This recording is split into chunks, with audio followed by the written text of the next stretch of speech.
بسم الله الرحمن الرحيم آمن الرسول بما أنزل إليه من ربه والمؤمنون كل آمن بالله وملائكته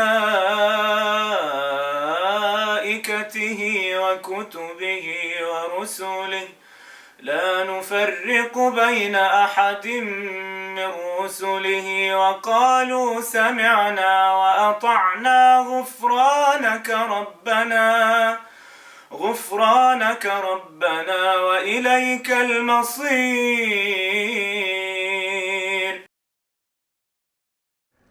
شهر رمضان الذي أنزل فيه القرآن هدى للناس وبينات من الهدى والفرقان.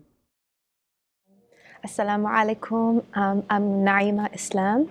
Hi, I'm Maya. I'm 14 years old. I'm from Palestine. Assalamu alaikum. My name is Maryam. My favorite part of Ramadan. My name is Lara, and I'm 10 years old. Hello everyone, my name is Sarah. Assalamu alaikum everyone, my name is Abu Bakr. I am the founder and executive director of Arcanum. This is our first Ramadan together. My favorite part of Ramadan is praying Taraweeh. My name is Faz Mayan, I'm 16. My name is Munir Bada, I'm 21 years old. I go to school in Boston, Mass. Assalamu alaikum. My name is Jed. I'm 19, I go to UMass Lowell. My name is Mahmoud. I am Palestinian. My name is Dina. I'm normally in Boston, but this semester I'm studying abroad at AUB in Beirut. What is it you love the most about Ramadan? The most, I cannot say because I love the whole thing from Fajr till Fajr. Ramadan is where I really connect with the Quran the most. So reading more than usual or listening to Quran. For me, Ramadan is that, Quran. Best Ramadan of my life was that COVID one, right? I think many people may share the same opinion here. But this Ramadan in particular, it's beautiful, it's so beautiful because alhamdulillah, so and I, this is our first Ramadan together. Praying Taraweeh and just having the opportunity to focus on your deen. Even throughout the year, if you weren't as focused, now it's not just you, it's everyone else around you trying to motivate you to do better. Just a connection you have to Allah and your religion, because you don't really feel that during any other day of the year. But when it's in Ramadan, there's just this certain vibe that you get, or this connection that you have to your religion. So I don't know, it's just it's hard to explain it, but it's on a deep spiritual level. Beauty of Ramadan is the brotherhood we have here in Worcester Islamic Center. We have a beautiful community where we push each other and we compete in a healthy manner to strive to our best in our deen. We all try to get to the second row, the first row every night in Taraweeh. Then after that, we all try to go and push ourselves at the gym to build discipline, to translate that into our tahajjud and night prayers in these last 10 nights of Ramadan. Laylatul Qadr. Because بناخد حسنات فيها كتير. My favorite part of Ramadan is always going to the masjid and seeing my friends. The reason our community has thrived is because we're not just focused on one thing. Alhamdulillah, we're focusing on a bunch of things like fitness, diet, religion, school, and all these things. So we're a very well-rounded community. So share with us your Ramadan goals. How have you been doing with them so far, and how have you prepared to accomplish them this Ramadan? Some of my goals might sound a bit lofty to some people, but it took a long time to come there, to reach there.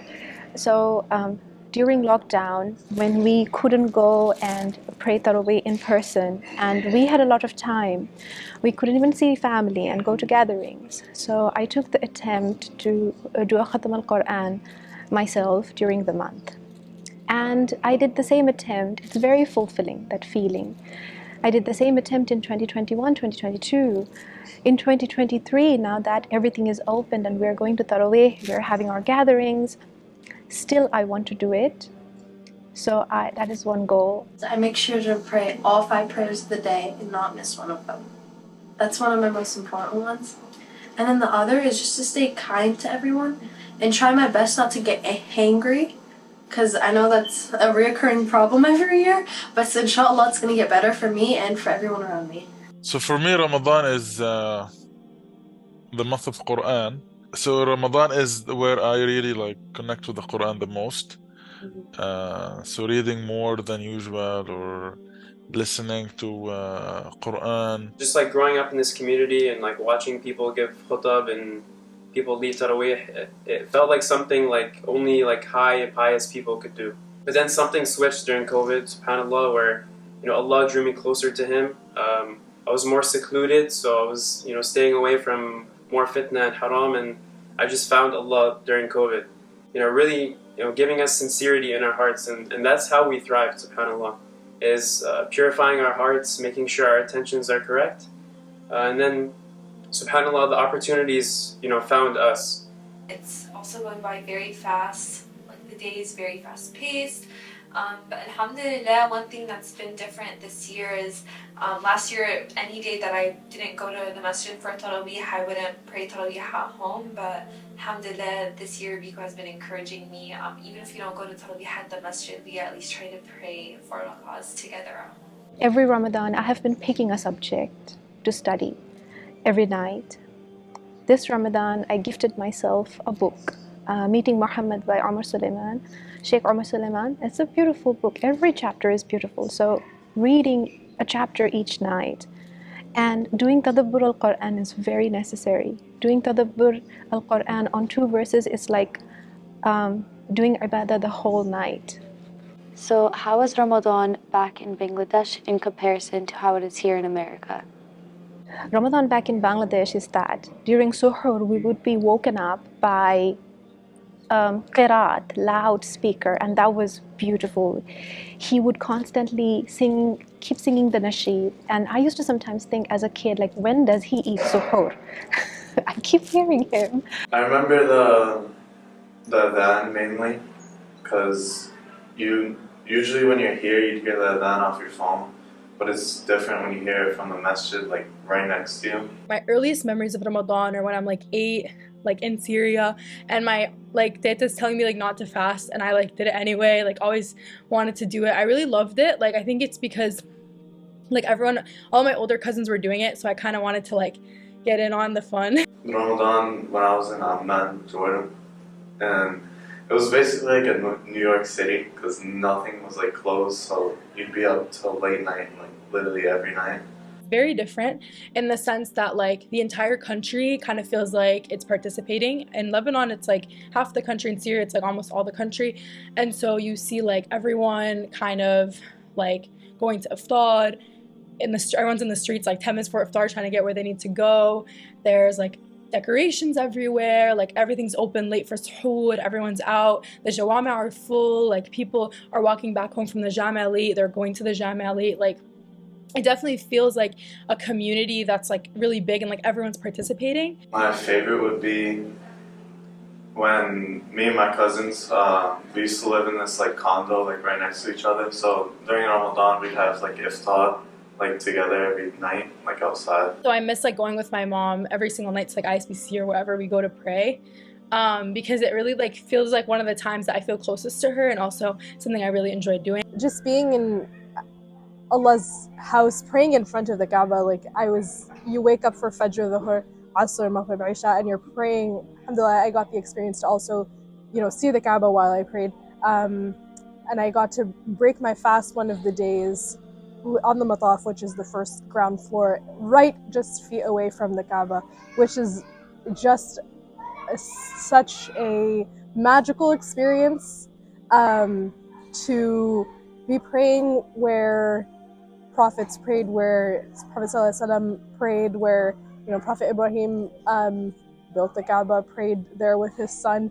Something that I really saw for the first time and was really special to me was breaking your fast amongst other people and other people who are there performing Umrah and just there to pray in the Kaaba. And they set out on this huge spread all of these dates, and everybody who's sitting around you will bring snacks, and they'll stand up and give everyone, hand out a cookie or a cracker or whatever they have, a candy. So heartwarming for me to see, and one day I brought something to help people break their fast, which is so special in Mashhad al-Haram to join others in breaking their fast. The things you do within Ramadan really set you up for the next year. The struggle of fasting is just a reminder of how capable you are of giving up the aspects of this dunya that you can always give up, and that you never feel like you are completely tied to it. If Allah subhanahu wa ta'ala put in this month what He doesn't put in other months. And I personally feel it, and I think all of us feel it, like there is something special about Ramadan. We are told, Allah subhanahu wa ta'ala said that if you are grateful, I'll give you more. And we will be asked about the blessings. So we will be asked about the tarawih we get to pray, the iftar we get to eat with all the MSAs, the gatherings we get to do. These are blessings in America, and we should acknowledge it and be thankful to Allah subhanahu wa ta'ala so that He gives us more of these, inshallah. May Allah allow all of us to live in this month, grow in this month, and become an ummah who will enter Jannah all together right behind our Rasul sallallahu alaihi wasallam, inshallah. Okay, Bismillah ar-Rahman ar-Rahim. Okay. Okay guys, it is currently October 28th, 2022. Ramadan is officially in, I believe, 5 months. So inshallah, this will be a part of the Ramadan video I am hoping to make, and I've been wanting to make for about 3 years now, 3 Ramadans. So this is me holding myself accountable, and the lighting's really good, but it's kind of bright, so I can't really see. But inshallah khair, and inshallah we all make it to this Ramadan, and our siyam is accepted, and the du'ahs we make during this special time of the year are all accepted. And yeah, Bismillah ar-Rahman ar-Rahim. Bye guys. Dear Diary, today is January 7th, 2023, and we are now filming.